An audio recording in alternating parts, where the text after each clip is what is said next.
নমস্কার বন্ধুরা, সবাইকে স্বাগত দেবমিতার হেসেলে। আশা করি আপনারা সবাই ভালো আছেন।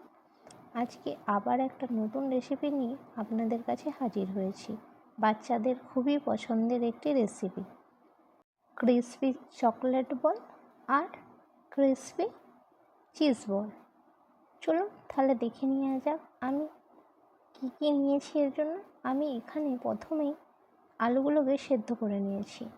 এবার আলুর খোসাটাকে ছাড়িয়ে নিলাম, দিয়ে ভালো করে ম্যাশ করে নেব আলুগুলোকে, ঠিক এইভাবে।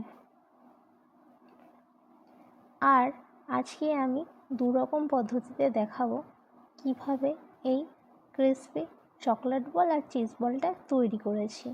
এখানে আমি চাল গুঁড়ি নিয়েছি 2 চামচের মতো, আর হাফ চামচের মতো গোলমরিচ গুঁড়ো। যেহেতু বাচ্চাদের স্ন্যাক্স, সেহেতু এটা খুব একটা ঝাল হলে চলবে না।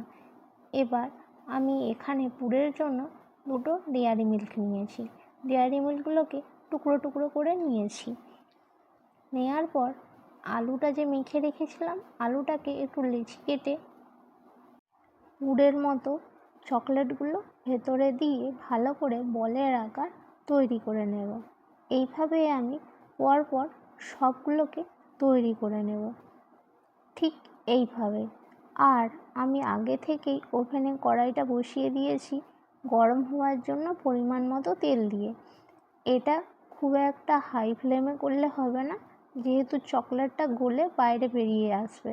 এটাকে মিডিয়াম টু লোয়ে ভাজতে হবে।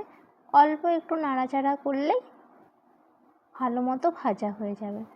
এবার আমাদের সবগুলো তৈরি হয়ে গেছে, তেলটাও আমাদের হালকা গরম হয়ে গেছে। এবার এক এক করে আমি তেলের মধ্যে দিয়ে নেব, ঠিক এইভাবে উল্টে পাল্টে ভালো করে ভেজে নেব, হালকা লাল লাল করে নিলেই আমাদের তৈরি ক্রিসপি চকলেট বল। এবার আমরা চিজ বলগুলোকে তৈরি করি। চলুন তাহলে চিজ বলগুলোকে কীভাবে তৈরি করেছি দেখে নেওয়া যাক। প্রথমেই আলুটাকে আমরা ভালোভাবে ম্যাশ করে নিলাম। এর মধ্যে অল্প পরিমাণে চালের গুঁড়ো, পেঁয়াজ কুচি আর কাঁচা লঙ্কা আর অল্প লবণ দিয়ে ভালো করে মেখে নেব। আর এটার মধ্যে চালের গুঁড়ি দিলে ভীষণ ক্রিসপি হয়, আপনারা দেখলেই বুঝতে পারবেন। এরপর লেচি কেটে এর মধ্যে একটা করে চিজ দিয়ে দেব, দিয়ে সবগুলোকে এইভাবেই তৈরি করে নেব। এই চিজ বল আর চকলেট বল বাচ্চাদের খুবই পছন্দের একটি খাবার। শুধু যে বাচ্চাদের পছন্দ তা নয়, এটা কিন্তু বড়দেরও খুব পছন্দের একটি খাবার। আপনারা একবার বাড়িতে ট্রাই করে দেখবেন, আমি গ্যারান্টি দিয়ে বলছি আপনারা এর প্রেমে পড়ে যাবেন, বারবার বানাতে ইচ্ছে। গল্প করতে করতে আমার সবগুলোই বানানো হয়ে গেছে। এবার তেলের মধ্যে দিয়ে দিলাম, হালকা লাল লাল হয়ে গেলেই তৈরি আমাদের ক্রিসপি চিজ বল।